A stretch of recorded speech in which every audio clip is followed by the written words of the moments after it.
आप सभी ने हिटलर का नाम तो सुना ही होगा, क्योंकि आज भी अगर हम किसी भी व्यक्ति के सख्त मिजाज की बात करते हैं तो उसे हिटलर के नाम से बुलाते हैं, क्योंकि आज भी लोग हिटलर को डिक्टेटरशिप का सिंबल मानते हैं। और मानना भी चाहिए, क्योंकि वो रियल में एक तानाशाह था और इसने सिर्फ यूरोपियन हिस्ट्री में इम्पोर्टेंट रोल प्ले नहीं किया था, बल्कि इसने अपने टाइम पीरियड में पूरी दुनिया को हिला कर रख दिया था और सेकेंड वर्ल्ड वॉर का कारण भी बना था, जिसकी वजह से ना जाने कितने ही करोड़ों लोगों की जान चली गई थी। लेकिन क्या आप जानते हैं, जिस हिटलर को दुनिया डिक्टेटर के रूप में जानती, उसका बचपन का सपना कोई डिक्टेटर बनना नहीं था। तो फिर ऐसी क्या सिचुएशन क्रिएट हुई जिसकी वजह से वो एक डिक्टेटर बन गया?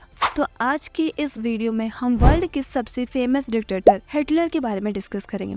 हिटलर की डिक्टेटरशिप के बारे में बात करने से पहले हम उसके बैकग्राउंड के बारे में बात करते हैं। तो अडोल्फ हिटलर का जन्म 20 अप्रैल 1889 को ऑस्ट्रिया के एक स्मॉल टाउन ब्रनाउ एम इन में हुआ था। उसके पिता अलोइस हिटलर एक कस्टम ऑफिसर थे, जो कि काफी सख्त और डिसिप्लिन वाले इंसान थे। इसीलिए हिटलर बचपन से ही अपनी माँ क्लारा हिटलर की करीब थी। जहाँ पे अडोल्फ हिटलर को अपने पिता से डिसिप्लिन मिला था, वहीं पर अपनी माँ से प्यार मिला था और शायद इसीलिए हिटलर बचपन में बहुत ही शांत और लोगों से कम बात करने वाला इंसान था। लेकिन वह बचपन से ही इंटेलिजेंट था। फिर भी उसे स्टडी करने में कोई भी इंटरेस्ट नहीं था, लेकिन उसका इंटरेस्ट हमेशा से पेंटिंग और आर्ट में था और इसीलिए उसका सपना एक फेमस आर्टिस्ट बनने का था। और अपने इसी सपने को साकार करने के लिए अडोल्फ हिटलर ने वियना की अकेडमी ऑफ फाइन आर्ट में एडमिशन के लिए अप्लाई किया, लेकिन टैलेंटेड होने के बावजूद भी अनफॉर्चुनेटली 2 बार उसका एडमिशन कैंसिल हो गया। और यही से पहली बार हिटलर के दिल में सोसाइटी और अथॉरिटी के प्रति एक नफरत पैदा होने लगी। और अपनी इसी नफरत के साथ जब 1914 में फर्स्ट वर्ल्ड वॉर शुरू हुआ, तो हिटलर ने जर्मनी की आर्मी में भर्ती होने का फैसला लिया और उस समय उसकी उम्र सिर्फ 25 साल थी। हिटलर वैसे तो ऑस्ट्रिया से बिलोंग करता था, लेकिन उसने अपनी रॉयल्टी जर्मनी के प्रति दिखाई। जर्मन आर्मी में वो एक ग्रेट सोल्जर बन गया और अपनी ब्रेवरी के लिए अपनी बहादुरी के लिए उसे आयरन क्रॉस जैसे मेडल भी मिले। लेकिन फर्स्ट वर्ल्ड वॉर के एंड में जर्मनी की हार और ट्रीटी ऑफ वर्साइलेस की ह्यूमिलेटिंग टर्म्स के कारण हिटलर के दिल में जो नफरत की तिली जली थी, वो अब चिंगारी बन गई थी, क्योंकि हिटलर का मानना था कि जर्मनी को ये ट्रीटी दुश्मनों ने जबरदस्ती साइन करवाई है और इसी वजह से जर्मनी की इज्जत और इकोनॉमी दोनों को बहुत नुकसान पहुंचा है। और इसलिए फर्स्ट वर्ल्ड वॉर के बाद जर्मनी में अनएम्प्लॉयमेंट और इकोनॉमिक क्राइसिस का माहौल बन गया। और अब 1919 में हिटलर ने जर्मन वर्कर्स पार्टी ज्वाइन की थी, जो कि बाद में जाकर नाजी पार्टी बन गई थी। हिटलर अपनी ऑटोनरी स्किल्स और अपनी एंटी सेमिस्टिक आइडियोलॉजी के साथ जल्दी पार्टी के एक पावरफुल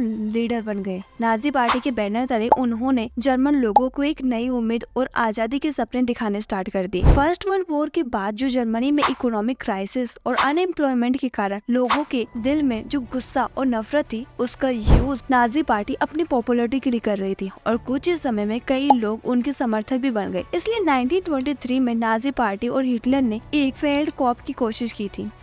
हिटलर और नाजी पार्टी ने करंट गवर्नमेंट का तख्ता पलट करने की कोशिश की थी, लेकिन वे असफल रहे। और ये मीटिंग 8 से 9 नवंबर को 1923 में बियर हॉल पुत्ज में हुई थी और इसीलिए इस घटना को बियर हॉल पुत्ज के नाम से जाना जाता है। सरकार का तख्ता पलट करने की कोशिश के इल्जाम में हिटलर को जेल भेज दिया गया, लेकिन जेल में रहने के दौरान उसने अपनी कंट्रोवर्शियल और खतरनाक सोच को अपनी किताब में खम्फ में लिखा। ये किताब उनके रेडिकल आइडियाज और एंटी सेमेटिक व्यूज और उनके जर्मनी को एक आर्यन ओनली देश बनाने के सपने दिखाती थी। मैं खम्फ का जर्मनी पर गहरा असर पड़ा और लोगों ने उन्हें अपना नया लीडर मानना शुरू कर दिया। और यहीं से शुरुआत होती है हिटलर के डिक्टेटरशिप के सफर की, क्योंकि 1933 में नाजी पार्टी ने अपनी पॉपुलरिटी के बलबूते पर अब हिटलर को जर्मनी का चांसलर बनवा दिया था। और जर्मनी का चांसलर बनते ही उसने सबसे पहले जर्मनी की कंडीशंस को सुधारने की कोशिश की थी। इसलिए जब हिटलर पावर में आया तो उन्होंने ऑटोबैन हाईवे सिस्टम के निर्माण शुरू किया और नए इंडस्ट्रीज में इन्वेस्ट किया, जिससे कई नए जॉब्स क्रिएट हुए और इंफ्रास्ट्रक्चर प्रोजेक्ट्स ने लोगों के एम्प्लॉयमेंट में सुधार लाया और कुछ ही सालों में जर्मन इकोनॉमी में थोड़ा स्टेबिलिटी देखने को मिली। हिटलर का एक और इनिशिएटिव था वोल्क्सवैगन बीटल का प्रोजेक्ट, जिसे पीपल्स कार भी कहा गया है। उनका प्लान था कि एक ऐसी कार बनाए जो आम जर्मन अफोर्ड कर सके। और ये भी कहा जाता है कि ये प्रोजेक्ट जर्मन मिडिल क्लास के सपनों को सपोर्ट कर रहा था। वॉल्क्सवैगन आज भी दुनिया की सबसे बड़ी कार कंपनीज में से एक है और ये आइडिया उसी समय से लिया गया था। यहाँ तक कि हिटलर के दौरान जर्मनी में काफी साइंटिफिक और टेक्नोलॉजिकल एडवांसमेंट भी देखने को मिले।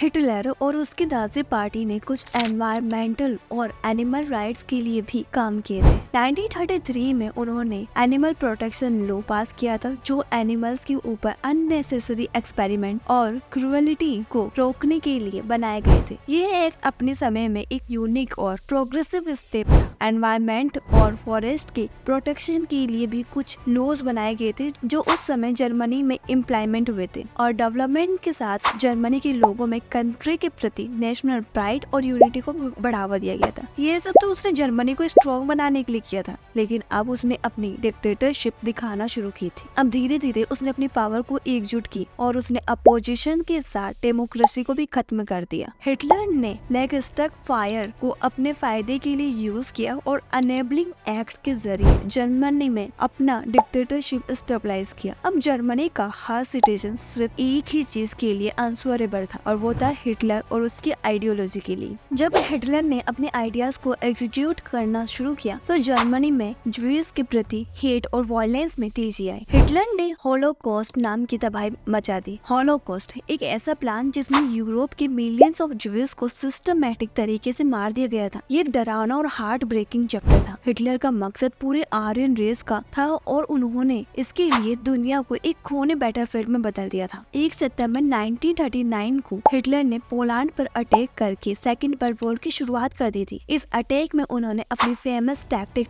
ब्लिट्जक्रीग लाइटनिंग वॉर का इस्तेमाल किया। ये एक रैपिड अटैक का मेथड था जो उनके एनिमी को अटैक और डिस्ट्रक्शन से सरप्राइज और ओवरवेल कर देता था। पोलैंड के बाद उन्होंने यूरोप के कई देशों पर अपने ब्लिट्जक्रीग का प्रयोग किया और कुछ ही महीनों में डेनमार्क, नॉर्वे, बेल्जियम, नीदरलैंड्स और फ्रांस उनके कब्जे में आ गए। 1940 तक जर्मनी यूरोप के बड़े हिस्सों पर कब्जा कर चुकी थी और उनका अगला टारगेट था ब्रिटेन, लेकिन ब्रिटेन ने उनके एयर अटैक को सफलतापूर्वक रोक दिया। यही नहीं, हिटलर ने ऑपरेशन बारबोसा शुरू किया जो सोवियत यूनियन पर एक बड़ा अटैक था। ये उसका काफी डिस्ट्रक्शन भरा डिसीजन था क्योंकि रशिया की ठंडी और मॉस्को की टफ विंटर में उनकी फौज को काफी नुकसान उठाना पड़ा था। ये वैसी ही गलती थी जैसे नेपोलियन ने अपने टाइम पीरियड में रशिया पर अटैक करके की थी। 1945 तक हिटलर और जर्मनी के लिए युद्ध का बैलेंस बदलने लगा था। सोवियत यूनियन और अलाइंड फोर्स ने जर्मनी को चारों तरफ से घेरना शुरू कर दिया था और अप्रैल 1945 में अलाइंड फोर्स बर्लिन के पास पहुंच गई। हिटलर जो उस समय अपने बंकर में छुपा हुआ था, उसने अब कोई भी रास्ता न मिलने पर सुसाइड करने का फैसला किया। 30 अप्रैल 1945 को उसने बर्लिन के उस बंकर में अपनी जान दे दी और उसकी मौत के साथ में वो तबाही भी रुक गई जिस तबाही की शुरुआत उसने की थी। और अब इस वीडियो के फाइनल में मैं यही कहना चाहूंगी, अगर हिटलर ने कभी भी वॉर का रास्ता ना चुना होता ना तो शायद वह हिस्ट्री में एक डिक्टेटर की जगह पर एक अच्छे शासक के रूप में जाना जाता। और हाँ, अगर आपको ये वीडियो इन्फॉर्मेटिव लगी हो तो वीडियो को लाइक करना, चैनल को सब्सक्राइब करना बिल्कुल ना भूलिए।